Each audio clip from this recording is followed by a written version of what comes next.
Ok, continuamos entonces con la segunda hora de clase en esta hermosa, fresca tarde noche ya. Vamos a la clase número 11. Nos toca ver lo primero que debemos hacer, oiga, al entrar a la presencia de Dios después de la consagración es adorar. Ok, aquí comparto algunas cosas y otras no mucho, pero vamos a hacer el análisis, que es el siguiente. Oiga, lo primero que debemos hacer al entrar en la presencia de Dios, yo difiero de este término, la presencia de Dios, porque es que, ¿en qué presencia andamos nosotros? En la presencia de Dios, todo el tiempo. Ah, que de repente yo vengo del trabajo, ok. Si en mi trabajo yo estoy haciendo las cosas correctamente como debe ser, yo estoy adorando. Si en la calle, el andar en la calle, el caminar en la calle, o el trasladarme de donde yo vivo a la congregación, pues yo voy sanamente, yo voy en sano juicio, yo voy cumpliendo los principios, pues yo ando en la presencia de Dios. No es que al llegar aquí, entonces llegué a la presencia de Dios. Considero que esto es una mala concepción que por muchos años hemos tenido y que esto pues nos ha llevado a que cuando andamos en la calle pareciera que no andamos en la presencia de Dios, sino cuando llegamos aquí.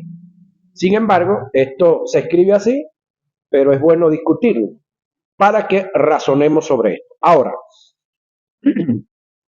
después de la consagración, ok, es adorar. Ok, de repente sí, estuve yendo, viniendo, haciendo y entre ese ir y venir, hablar, y hacer y no hacer, puede que cometimos alguna falta, sí, todavía psíquicamente no somos perfectos y físicamente tampoco. Ok, ponle que nos descuidamos un momento, permiso.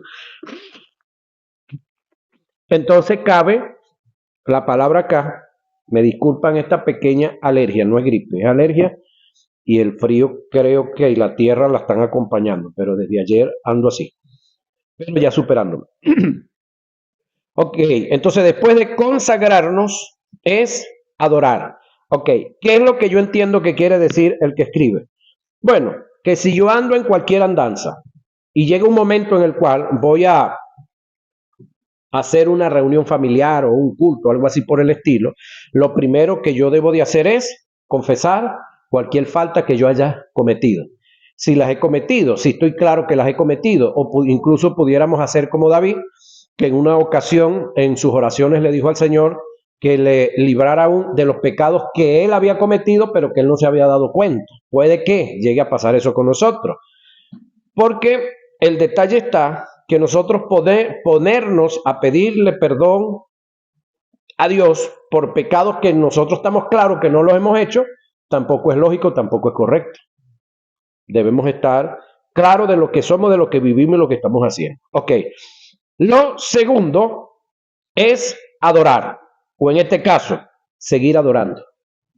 Porque si yo vengo de mi casa y mi comportamiento es correcto, bíblicamente, está ajustado a los principios bíblicos, está ajustado a los principios sociales y morales, lo segundo, o en este caso, lo que debo es seguir adorando, porque con mi comportamiento, con mi proceder, con mi hacer, estoy adorando. Llego al sitio denominado iglesia o local o a donde voy a hacer la célula, entonces yo debo seguir adorando. Entonces, un error que a veces cometemos los que están dirigiendo de aquí para allá, y comienza, hermano, vamos a comenzar la adoración, vamos a comenzar la adoración. Ya va, irá a comenzar él. Yo voy a seguir adorando. ¿Se entiende eso, verdad? Si es que en mi casa estoy adorando, si es que en la calle vengo con un comportamiento sano, como es correcto y estoy adorando, si es que en mi trabajo yo estuve adorando. Ahora, si en mi casa yo soy un bandido, en la calle un delincuente y un malandro en el trabajo, ahora sí, entonces vamos a comenzar a adorar porque allá no estaba. ¿Se entiende? Dijo un amigo mío. ¿Me hago explicar? Ok. Nunca te presentes ante Dios o ante el trono de Dios con quejas. Aquí sí vamos al detalle. Lo primero que debemos presentar es pedir perdón por algún error cometido. Luego entonces adorar, no quejas. Y nunca te quejes después de adorarle.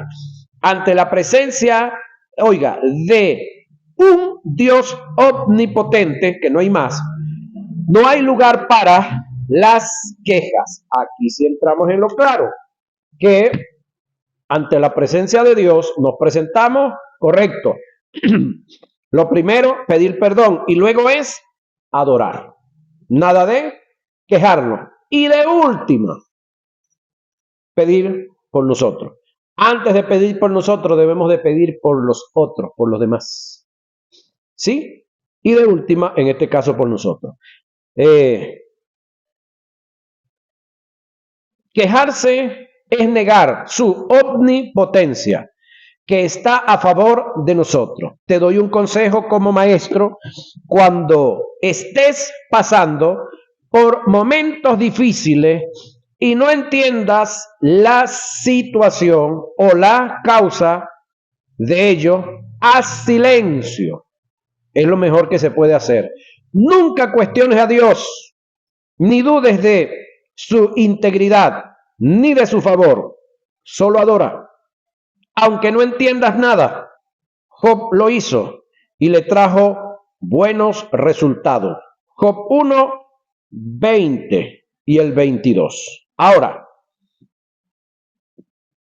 por otra parte, nunca te acerques al trono de Dios mirando sus manos, busca su rostro. La mayoría de las veces nos acercamos a Dios para pedir, pero muy pocas veces le ofrecemos algo. En una ocasión, Dios me dijo, dice el que escribe, la guía que no soy yo: siempre que te acercas a mí, lo haces bajo un principio de prostitución. Las prostitutas no le importa quién eres, sino cuánto tienes o cuánto le vas a dar. Siempre que vienes a mí, lo haces, buscas mis manos para ver qué tengo para darte. Muy pocas veces buscas mi rostro para adorarme. Siempre hay un interés por delante. No olvides que la adoración es incondicional. Entonces, aquí, al ampliar esta parte, sí cabe la expresión que cuando lleguemos a la presencia de Dios, lo primero que debemos es revisarnos a ver si hay alguna falta, algún pecado. Luego pedir perdón. Y luego entonces adorar. Es decir, reconocer a Dios por su grandeza, por sus proezas, por lo que Él es y por lo que Él ha dicho. Ya después que adoremos, que glorifiquemos, que exaltemos, entonces podemos mirar sus manos, pero primero debemos mirar su rostro. Primero debemos de ver quién es Él y reconocerlo. No es darle, porque ¿qué le puedo yo dar a Dios? ¿Qué gloria yo le puedo dar a Dios que Él no tenga? Pero el reconocer su gloria, el reconocer su santidad, el reconocer su señorío, es parte de la adoración. ¿Sí? Ok. El reconocer que Él es compasivo. Dios es digno de ser adorado. En 2 de Samuel 22:4 y el Salmo 18:3 se nos revela la dignidad que Dios tiene de la adoración. El término que se utilizó en el griego es equivalente al del hebreo para digno. Es asio, que traducido se refiere el ser merecedor de algo, alguien que tiene peso. La dignidad de Dios es inherente y absoluta. Él no tiene que ganar la dignidad y ni el favor de nadie. Él es digno por excelencia. Esto indica lo siguiente: aun cuando Dios no tuviera nada que ofrecernos, aunque no aunque no hubiésemos recibido nada de Él, aunque nada tuviéramos que agradecerle, Él es digno de ser adorado. La adoración es absoluta para Dios, solo a Él le pertenece. Primera de Crónica 16, 7 y 36, Salmo 48, 1, 96, 4 y 145, 3. Hay tres causas por las cuales debemos adorar a Dios. Oiga,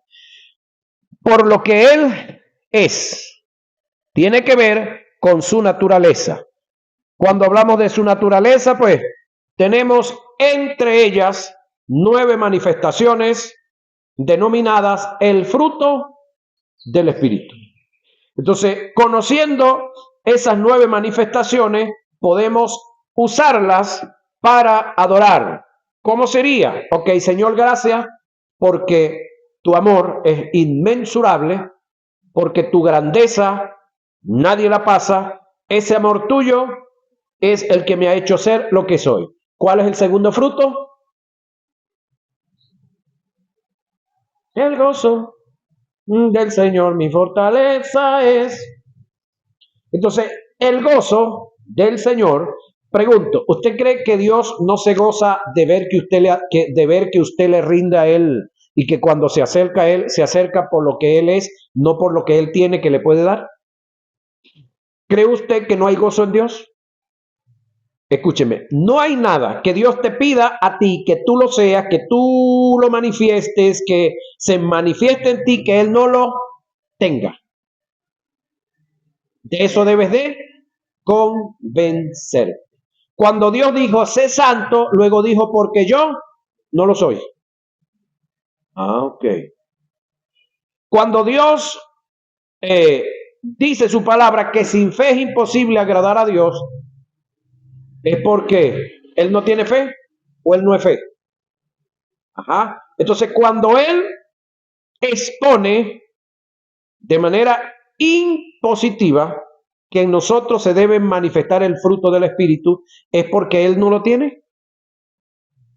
Ajá. Entonces, podemos tomar como principio el hablar del fruto que tiene que ver por su naturaleza, por lo que Él ha dicho, tiene que ver con su palabra. ¿Qué tanto conozco yo de lo que Él ha dicho? Porque muchas veces conocemos lo que los predicadores nos dicen, ¿sí? Y no deja de ser bueno, siempre y cuando los predicadores nos estén diciendo lo que Dios ha dicho. Pero muchos de nosotros nos aferramos a lo que los predicadores han dicho sin averiguar si eso está dicho por Dios. Permiso. Entonces, cuando yo pongo a Dios primero que todo y cualquier predicador, pregunto, ¿eso será una actitud de adoración o no lo es? Ya la pongo de otra forma. Cuando yo pongo a los predicadores por encima de Dios, ¿eso será idolatría o no? Ajá. No, que lo dijo el pastor, ya va. Vamos a ver si Dios lo ha dicho. No, que Dios lo haya dicho, eso no importa. Él lo dijo el pastor, ya va. ¿Quién es Dios aquí? ¿El pastor o el maestro, el apóstol, el profeta o el único Dios es Dios? Entonces ahí es donde está el detalle. Esto es serio. Ahora, entonces por lo que Él ha dicho, tiene que ver con su palabra. ¿Cuánto de su palabra yo conozco? ¿Cuántas horas paso yo escudriñando, leyendo y meditando en su palabra? Eso tú lo sabes. Por lo que Él ha hecho, tiene que ver con su obra. Entonces, por estas tres causas, Dios es digno de adoración.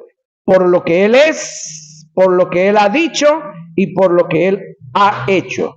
Pero debemos estar claros, oiga, que aunque Dios no haya dicho ni haya hecho nada, Él es digno de ser adorado por lo que Él es en su naturaleza.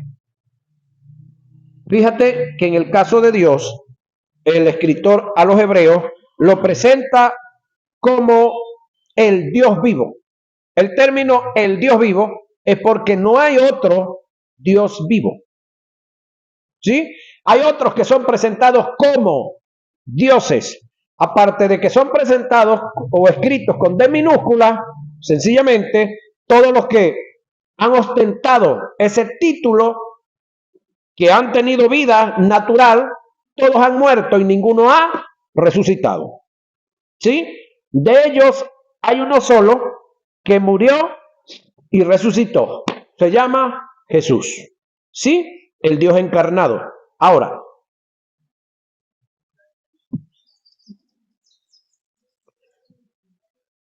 la adoración debe ser espontánea, oiga, que nazca y salga del corazón, del corazón, oiga, y la voluntad del adorador. Muy importante esto. La adoración debe ser espontánea, que nazca y salga del corazón y la voluntad del adorador. Es decir, yo me presento aquí al culto. Estoy aquí en el culto. Ajá. Si yo vine al culto, ¿a qué supuestamente yo vine al culto? A seguir adorando, debiera ser, no a adorar. Ajá. Entonces arrancan aquí a cantar. Comienza Rafaelito aquí con un coro. Entonces yo estoy sentado allá en la silla, así. Bien cómodo, tranquilo, mirando para allá. Es decir, yo vine aquí. Si yo sigo sentado allá, mientras de aquí se está cantando, yo debo seguir o acoplarme a lo que se está haciendo de aquí para allá. Entonces, de repente, como yo estoy allá así como distraído, entonces Rafaelito se incomoda, eso es natural, él tiene que aprender a dominarse en esa área también. Entonces va a decir, hay algunos que están sentados que no quieren adorar, ya va. No es la forma de decirlo, pero él lo dice. Entonces, él debe de motivar antes a todos. Hermano, los que pueden ponerse de pie porque no están enfermos, porque no tienen problemas, porque puede que haya uno que vino con muchos problemas de la cintura, de algún área, no puede ponerse de pie, vamos a ponernos de pie. Es decir, él debe de preparar a la gente para lo que vamos a hacer.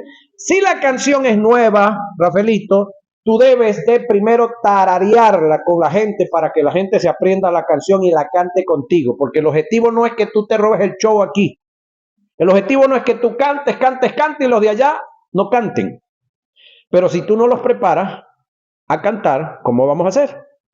Entonces, tú acá, o antes de venir acá, porque tú sabías que tenías que dirigir, tú tuviste que haber ensayado, tienes que venir preparado. Y cuando estás aquí, tú tienes que aprender a tener dominio sobre los que están. Eso es un arte. Tienes que aprenderlo. Entonces, impulsarlos. Escúchame, no manipularlos. Impulsarlos a adorar.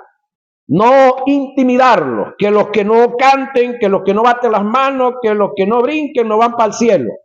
Que los que que sentados que no se van para el cielo. No. Eso es manipulación. Y la persona lo va a hacer porque está manipulado, pero no está adorando.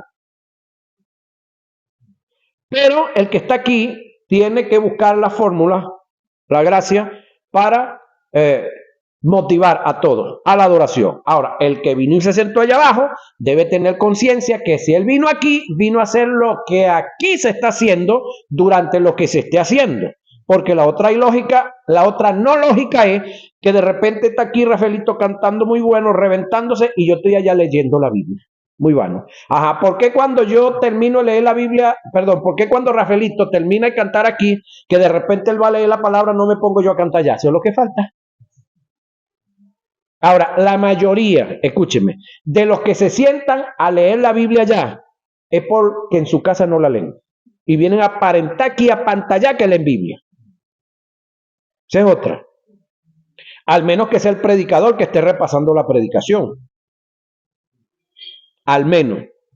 Pero del resto, si usted no le toca predicar, si usted no le toca, usted debe de estar. Si están cantando el coro, cantando el coro. Si están cantando la suavecita, cántela suavecita. Es decir, usted debe de ocuparse a lo que lo pusieron y a lo que le corresponde. Cuando digo a lo que me pusieron, me refiero al que está de servidor, que está entregando agua, que está haciendo una cosa y otra por ahí, o el que está pendiente de los niños y a eso. Entonces, cada quien debe de ocuparse y por eso la adoración debe ser ¿cómo? Espontánea. La adoración en ninguna parte de la Biblia aparece como mandamiento en una forma imperativa ni impositiva, directamente de Dios, exigiendo la adoración. La adoración, oiga, debe de salir en una forma espontánea del espíritu del adorador. Esta es la única área donde el Espíritu Santo no te prestará su auxilio. Él puede darte el conocimiento de los principios que componen el sistema de la adoración. Puede inspirarte o motivarte, pero nunca adorará por ti, ni te impondrá hacerlo. De ti tiene que salir el deseo. La adoración no se debe dar por reprensión, ni por recompensa, sino por reconocimiento. Si lo hacemos por reprensión, sería impulsada nuestra adoración por intimidación. Si lo hacemos por recompensa, entraríamos en un espíritu de prostitución. Todo sería por interés. Todo debería ser por reconocimiento, señoras y señores, al gran Dios, al gran yo soy. Jesús dijo en Juan 8:50, pero yo no busco mi gloria. El verso 54 del mismo capítulo dijo, si yo me glorifico a mí mismo, mi gloria nada es. Mi Padre es el que me glorifica. Estas expresiones dadas por Jesús demarcan un principio y esto es que nunca esperes que Dios te exija adoración. En ti tiene que nacer y aflorar ese deseo. Esta es la razón por la que el Padre, oiga, busca adoradores, no adoración. Juan 4:23. Por esta causa, Dios no busca nuestra adoración. Dios nos busca a nosotros. Él no espera que tú cantes otra canción. Te espera es a ti. Él no necesita nuestra adoración para satisfacer una especie de codicia o alimentar su ego. Cuando nos ponemos a pensar si habrá algo que en realidad podamos ofrecerle que no le pertenezca, mis canciones, mis adoraciones no van a darle una gloria que ya no haya recibido. Toda la creación es suya, toda la tierra y los cielos le pertenecen. Los honores, el poder, la autoridad, el señorío, la majestad, la excelencia, el dominio, todo es de Él. Por esta causa, a Dios no lo mueve la adoración que tú haces, sino la fidelidad y los motivos que te conducen a adorar. Recuerda que Dios fue adorado desde la misma fundación del mundo. Nehemías 9:6, Dios fue adorado aún antes que el hombre entrase en escena. Nuestra adoración no es lo primero para Dios. Él está más interesado, oiga, en ti como adorador. Por eso, cuando la adoración nace de tu propio motivo y de tu propia inspiración, lleva implícita los más grandes valores para Dios. Nunca olvides esta verdad. La dignidad que tiene Dios de la adoración no le permite mendigarle ni pedirle a nadie una adoración. Voy un momento acá. Oiga esto.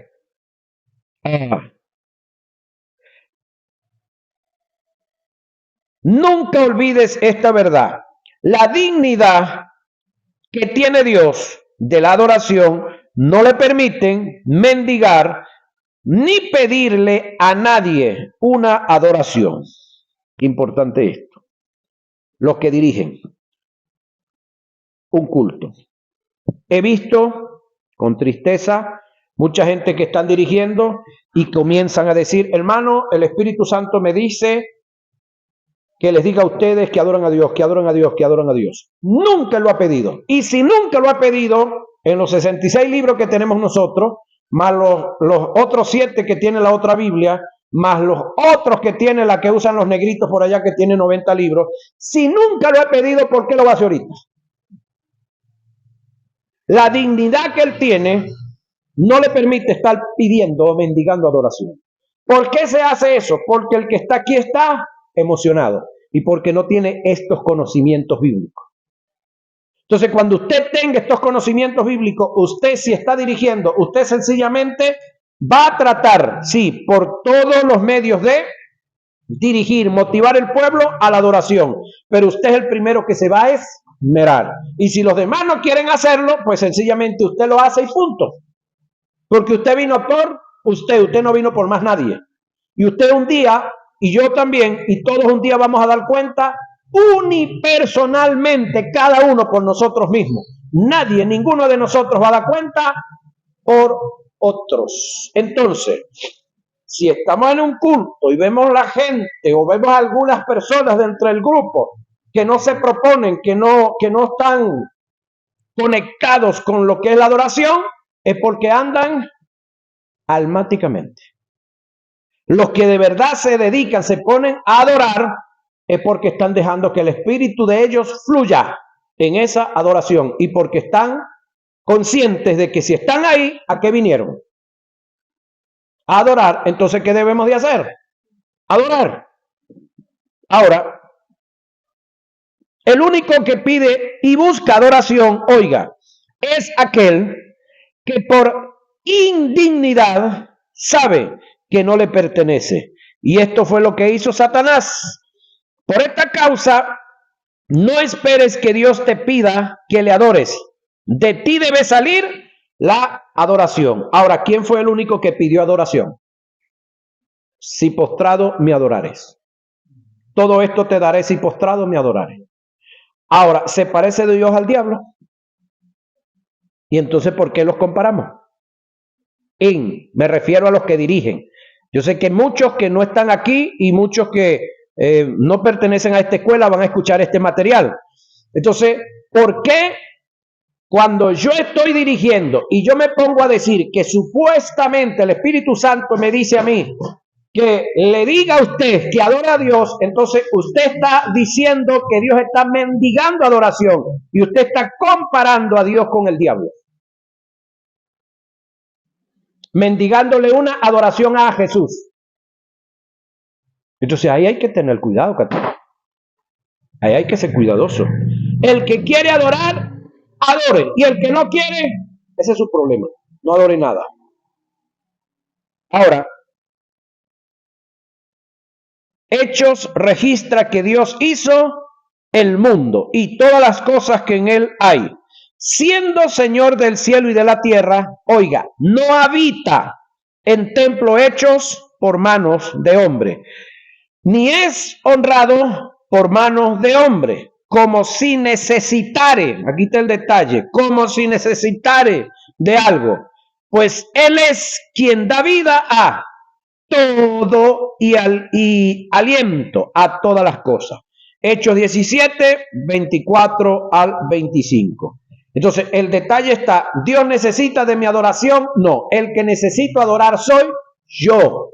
Dios no necesita de mi adoración para nada, para nada. Es decir, Dios sin mí y sin mi adoración sigue siendo Dios. Ahora, yo sin Dios, ¿qué seré? Ah, bueno. Entonces tengamos cuidado ahí también. La humildad debe estar por delante de la adoración. Nehemías registra esta verdad. Esdras y todo el pueblo se humillaron y adoraron a Jehová. Nehemías 8:6. El mantenerse en un estado de humillación es un requisito sine qua non para poder calificar como un adorador y presentar una verdadera adoración de un corazón que haya pasado por el proceso del quebrantamiento y lo haya entendido y asimilado. Nacerán las adoraciones más significativas y de mucho valor para Dios. Una persona que no haya sido quebrantada, oiga, por naturaleza, tratará en el fondo de sus intenciones, en todo lo que hace, llevarse la gloria y los honores para él. Sin quebrantamiento se pasa a ser arrogante, soberbio, prepotente, autosuficiente, independiente, altivo, y con estas características no se califica para ser un adorador, menos podrá brindar una verdadera adoración. Y esto es grave. Ahora, la verdad del caso es que nadie puede ser un adorador, oiga, y presentar una verdadera adoración si tiene más alto concepto de sí del que se debe tener, pero tampoco se puede entrar en una genuina adoración con un bajo concepto de sí del que se debe tener. El autodesprecio y la baja estima cercenan la posibilidad a un ente de presentar una adoración genuina y eficaz. La más grande expresión de adoración es cuando renunciamos a nosotros mismos y empezamos a depender de Él. La más grande expresión de adoración es morir para que Él viva en nosotros. La más grande expresión de adoración es cuando entregamos a Dios nuestro ego y renunciamos a nuestro yo. La más grande expresión de adoración es perderlo todo en la vida para ganarlo a Él. La más grande expresión de adoración es entender que aunque estemos en el lugar más preeminente, en lo más alto de la vida, no debemos olvidar de dónde Él nos sacó. Quebrantarnos ante Dios y mantenernos en esa aptitud es la más grande expresión de adoración para Él. De allí parte la adoración. En toda la historia nadie fue un candidato más calificado para la grandeza que Jesús. Era el propietario y a la vez el creador del universo. Todo el poder y la autoridad, toda la sabiduría, todos los estatus sociales, la política, la ciencia, la filosofía, la sociología, la medicina, los poderes gubernamentales pudieron haber sido de él. Él pudo ser la figura principal en todas las cosas. Tenía el material necesario, el puesto número 1 en la jerarquía de los famosos era suyo. Si lo hubiera querido, el número 1 de todos los número 1, la quinta esencia del rey del mundo. Él pudo haber sido lo máximo, pero él aborreció todas estas cosas. Él sabía que la única forma de ser una ofrenda agradable para Dios era su propio quebrantamiento, y esto lo condujo a la humillación y por causa de esto se humilló a sí mismo, despojándose de todas sus prerrogativas y propiedades. No dejando de ser Dios, tuvo que dejar de operar como Dios y en la condición de hombre fue obediente hasta la muerte y por causa de haberse mantenido en humildad se presentó como ofrenda al Padre, siendo acepto a Dios. El apóstol Pablo presenta una verdad en la carta que escribe a los filipenses. Vamos al texto, el cual, siendo en forma de Dios, hablando del verbo, no quiso el ser igual a Dios como cosa a que aferrarse, sino que se despojó como verbo a sí mismo, tomando forma de siervo, hablando de Jesús, hecho semejante a los hombres, y estando en la condición de hombre, Jesús se humilló a sí mismo, haciéndose obediente hasta la muerte y muerte de cruz. Filipenses 2, 6 y 8.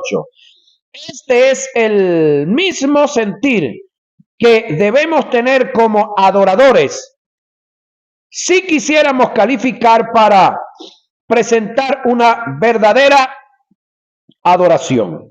Amén. La obediencia implícita en la adoración, así como la humildad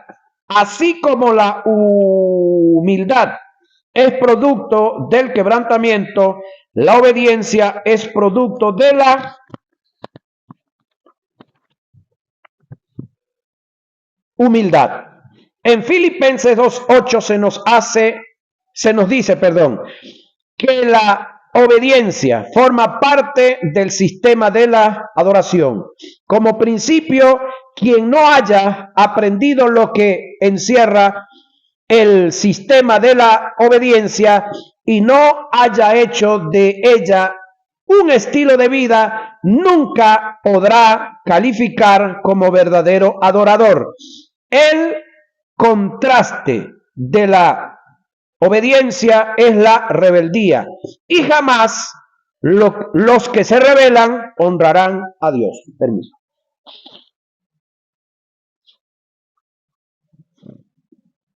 En Primera de Samuel 15:22 se nos presenta la verdad de este principio. El profeta Samuel le dijo al rey Saúl: oiga, se complace Jehová tanto en los holocaustos y víctimas como en que se obedezca, oiga, a las palabras de Jehová. Ciertamente el obedecer es mejor que los sacrificios y el prestar atención que la grosura de los carneros. Más adelante, en los versos del 24 al 26, se deja ver cómo es imposible tratar de presentarle a Dios una adoración mientras se ha quebrantado sus mandamientos entrando en desobediencia o rebeldía. Entonces Saúl dijo a Samuel: yo he pecado, pues he quebrantado el mandamiento de Jehová y su palabra, porque temí al pueblo y consentí a la voz de ellos. Perdona pues ahora mi pecado y vuelve conmigo para que adore a Jehová. Y Samuel respondió a Saúl: no volveré contigo, porque desechaste la palabra de Jehová, y Jehová te ha desechado para que no seas rey sobre Israel. Ahora, pregunto, ¿se puede dar esto en este tiempo? ¿Se puede dar en este tiempo el caso de que Dios deseche a alguien? Estoy preguntando. Para salvación, no. Pero para el propósito, sí. Aquí, Saúl fue desechado para el propósito.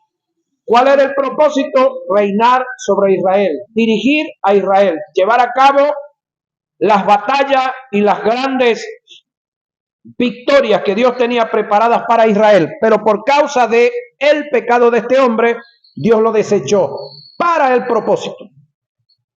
Ahora, ¿dónde está Saúl? No sé, porque aparte de eso, él se quitó la vida. El problema no está en que él se haya quitado la vida. Ese es otro tema, lo vamos a ver más adelante. ¿Dónde están los pastores que se han ahorcado? ¿Se ha oído usted pastores que se han ahorcado? ¿Dónde están los pastores que se han dado un tiro? Eso es otro tema, lo vamos a ver más adelante, no se preocupe por eso, todo eso tiene respuesta.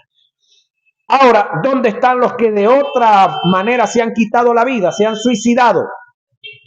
Ok, ¿qué pasó con Saúl? Bueno, Saúl terminó él quitándose la vida, porque desde que Dios lo desechó, él siguió al frente de Israel, siguió reinando.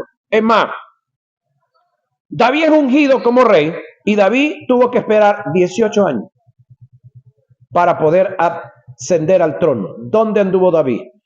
Escondido de entre Israel y en muchas ocasiones tuvo que irse a las naciones extranjeras, vivir entre los extranjeros para poder mantenerse con vida, porque era buscado para ser asesinado. Ahora, ¿qué hizo Saúl? Muchas cosas. ¿Pero Dios estaba con él? No, eso era causa y efecto. Lo que lograba Saúl era por causa de sus habilidades, capacidades, por sus acciones. Así tenemos el montón de gente dentro de las iglesias, hermano. Gente que han sido desechados por Dios para el propósito, pero siguen dentro de los cargos, siguen frente a congregaciones, siguen frente a ministerios y por Dios han sido desechados para ese trabajo, por causa de sus continuos pecados, por causa de sus continuas faltas, falta de quebrantamiento. Ahora, por tanto, no puedes presentar adoración. Hebreos 5:8 dice que Jesús, para presentar a Dios como ofrenda agradable, tuvo que aprender la obediencia. Muchas fueron las oportunidades que se le presentaron a Jesús para tomar sus propias decisiones, pero él aprendió la obediencia y de lo más íntimo de su ser exclamó: pero no se haga mi voluntad sino la tuya. Lucas 22:42.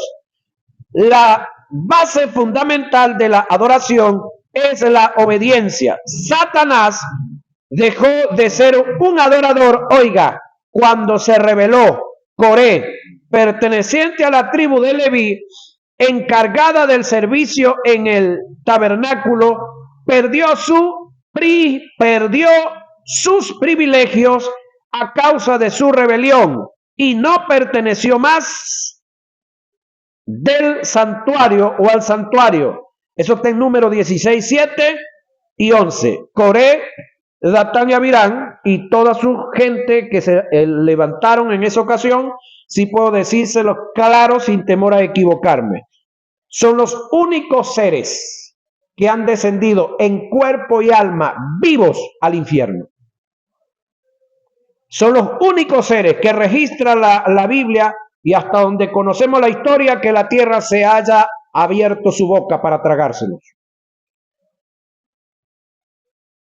Ahora, Jesús en una de sus reprensiones, exhortaciones, le dijo a sus discípulos: ¿por qué me llamáis Señor, Señor, y no hacéis lo que yo os digo?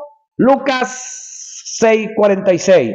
El término Señor viene del griego Kyrios, que en el lenguaje cultural era una de las máximas expresiones de adoración y entrega que un individuo podía manifestar, por lo que Jesús quiso decir fue: ¿por qué me expresas adoración y entrega llamándome Señor y con tus hechos dices todo lo contrario?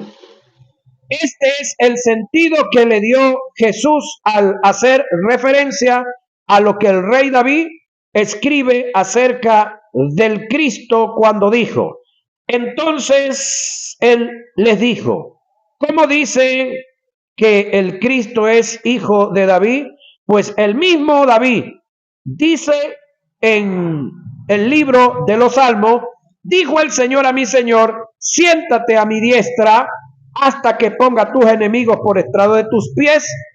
Si David pues le llama Señor o Kyrios, ¿cómo entonces es su hijo?